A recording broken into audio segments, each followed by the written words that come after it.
My name is Kathryn Metz, and right now I'm the Assistant Professor of Ethnomusicology at Oberlin College Conservatory.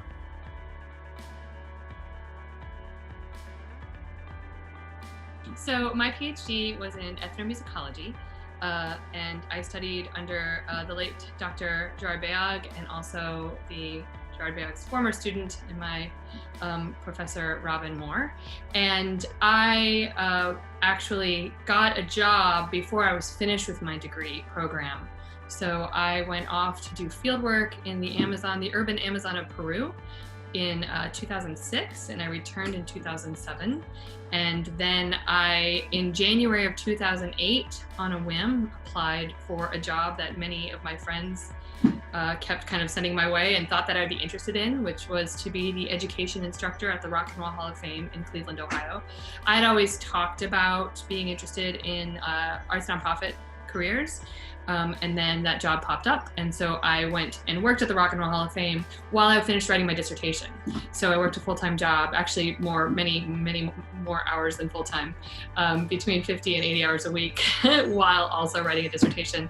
And I actually graduated with my PhD in 2010, 2 years into my gig at the Rock Hall. After 9 years at the Rock Hall, Oberlin called me to see if I would be interested in a Mellon-funded position to help strengthen and steward their musical studies program. They wanted someone to come and help steward the musical studies program. Those are kids interested in a well-rounded liberal arts degree in music.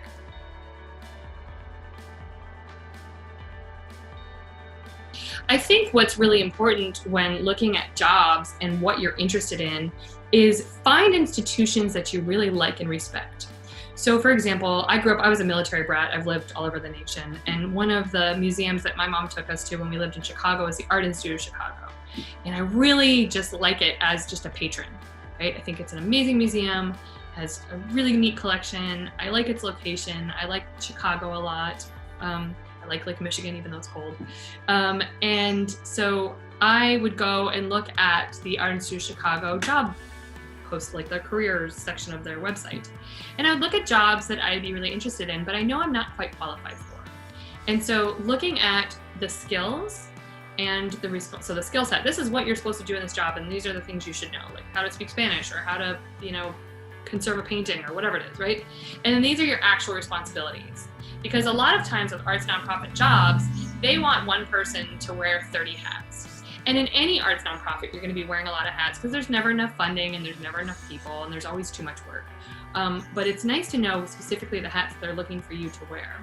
So then you can think, oh, it looks like there's a lot of development in this job. In the development department, that basically means knowing how to talk to people, not only being able to describe the mission concisely and succinctly, but being able to do so for a lot of different kinds of people, whether it's a big funder for a big organization, like for example, the Cleveland Foundation, which is the largest and oldest philanthropic organization in the United States, or whether it is for city philanthropy, civic philanthropy as it were, or whether it's looking at a very wealthy person who wants to give a lot of money, or whether it's looking at partnering with another institution who could conceivably, like Key Bank, give you a lot of money and then they get this advertisement in return. So being able to boil that language down is really important. And once I started to pay attention to that, I tried to figure out how can I grow that in my own position.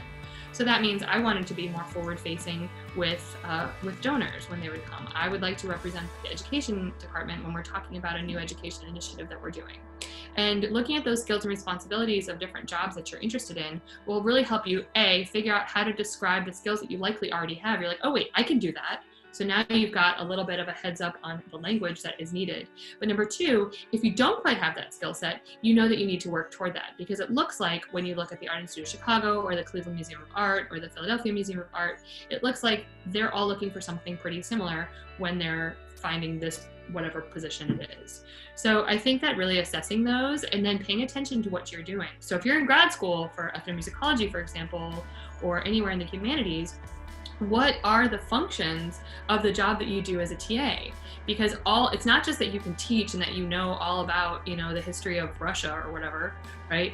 It's that you also are very organized because you're organizing 6 sections of a 300 student class, right? So how do you translate that? How do you translate the organization of being able to keep all those people together and where they need to be and where you need to be and what you need to share with all these kids and make sure you're not repeating yourself, etc. How do you translate that to being really organized in the sense of project management, right? So if you have to be the project manager for, say, the induction ceremony at the Rock and Roll Hall of Fame in Cleveland, turns out you actually know how to do that. Right? Now you just need to go find the key terms that will help you describe it better and in the language that that institution will be more inclined to respond to. So it really just means just looking at a lot of jobs and then looking at your resume, not your CV, but your resume, right? So those would be some of the suggestions that I would have in terms of translating.